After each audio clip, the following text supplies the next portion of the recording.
Hey guys, welcome to Hirkan Craft channel. Here we're gonna learn wood carving and whittling together.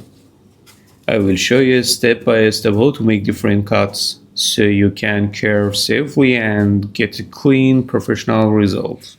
Whether you are just starting out or want to improve your skills, this is the right place. Let's get started.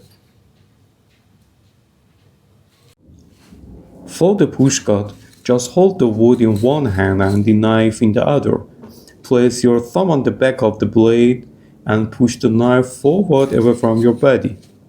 That's why it's also called the straight cut.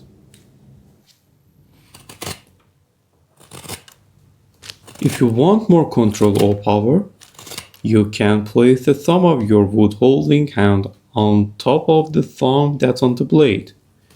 This gives you a pivot point, and as you rotate your wrist, the cuts become easier and stronger.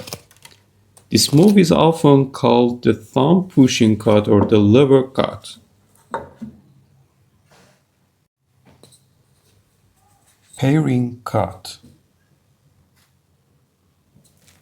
The pairing cut gives you really good control, but you will be cutting toward your thumb, so always be careful. You can wear a thumb guard or just stay aware of where the knife could go, especially if it slips. To do the pairing cut, also called the drop cut, hold the wood in one hand and the knife in the other. Grip the knife with forefinger and point the cutting edge toward your thumb. Rest the thumb of your knife hand on the wood just behind the spot you want to carve, and extend your thumb as far as you can. Then close your hand and pull the knife toward your thumb to slide through the wood.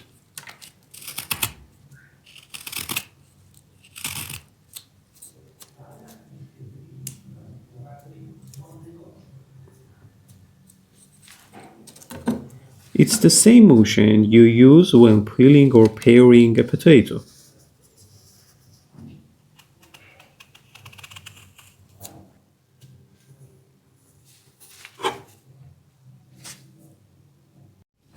Stop cut. As the name suggests, the stop cut is used to make a clean, hard line at the end of another cut. How you hold your hand depends on where you need to make the cut. But no matter the position, just cut straight into the wood to create the stop cut.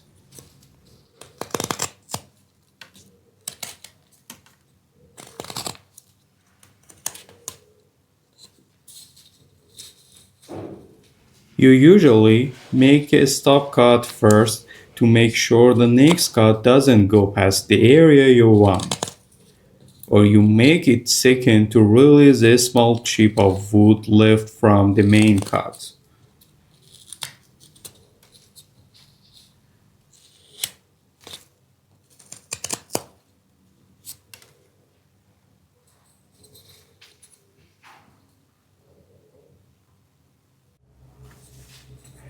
To make a V-shaped cut, hold the knife just like you do for a paring cut.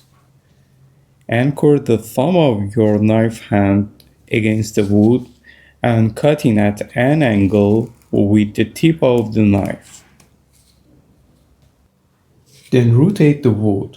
Anchor your thumb on the other side of the cut and cut in at an angle next to the first cut. Make sure the two cuts meet at the bottom or deepest point.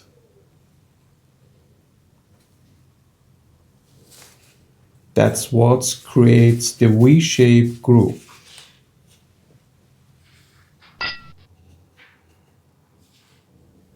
You can also use the center of the cutting edge to make intersect angle cuts on a corner of a blank, which creates V-shaped notches.